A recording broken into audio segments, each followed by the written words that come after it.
High বন্ধুরা, তোমরা সবাই কেমন আছো? আজকে আবার চলে এসেছি আর একটু নতুন রান্নার ভিডিও নিয়ে।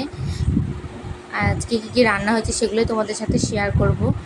আজকে অনেক কিছু রান্না হয়েছে আর একটু নতুন নতুন রেসিপি রান্না হয়েছে বাড়িতে। তার আগে দেখছো আমাদের বাড়ির বিড়ালগুলো কেমন বসে আছে। আমি একটু ভিডিও করেছি বলে ওরা আবার চলে গেল। দেখো, তোমাদেরকে আমি বলছিলাম যে আমি চাল কুমড়োর রান্না করছি চিংড়ি মাছ দিয়ে। দেখো, এখানে আদা, জিরে, কাঁচা লঙ্কা নিয়ে নিয়েছি, মশলা করব। আর এই যে চাল কুমড়োটাও ধুয়ে রেখে দিয়েছি। একদিকে চিংড়ি মাছটা ভাজা হচ্ছে কড়াইতে, এ দেখো বসিয়ে দিয়েছি। আর চিংড়ি মাছগুলো ভেজে তুলে রেখেছি। আর একদিকে চাপিয়েছি ঘাটকোল এর পাতা বাটা, মানে এটা হচ্ছে মাছ দিয়ে বাটা হবে। এই দেখো, চাল কুমড়োটাও প্রায় হয়ে এসেছে। এবার চিংড়ি মাছ দিয়ে চাল কুমড়োর ঝাল, খুবই সুন্দর হয় এটা খেতে, দারুণ হয়েছিল খেতে। তোমরা এরকমভাবে করে দেখবে, খুবই টেস্টি লাগবে খেতে, চিংড়ি মাছ দিয়ে চাল কুমড়োর ঝাল।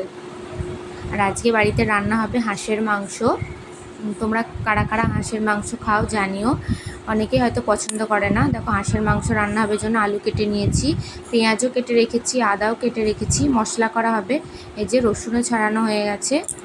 আর দেখো, ওই যেটা পাতাটা ভাজছিলাম ওই পাতাটা এই মাছটা দিয়ে মানে বাটা হবে, মাছের কাঁটাটা ছাড়িয়ে, ঘাটকোল পাতা বাটা। রান্নার মাঝে আবার একটু শরবতও বানিয়ে নিয়েছি। যা গরম পড়েছে, এখন একটু শরবত না খেলে হয় বলো? তার জন্য একটু লেবু দিয়ে চিনি দিয়ে একটু শরবত বানিয়ে নিয়েছি। আর এই দেখো, হাঁসের মাংসটাও কাটা হয়ে গেছে, ধোয়া হয়ে গেছে। হাঁসের মাংস খেতে খুবই সুন্দর আর খুবই ভালো লাগে খেতে। অনেকে হয়তো পছন্দ করে না, খায় না, কিন্তু আমরা খাই, খুবই ভালো লাগে। দেখো, হাঁসের মাংসটা কষানো হয়ে গেছে প্রায়। কি সুন্দর কালার এসেছে, তাই না বলো?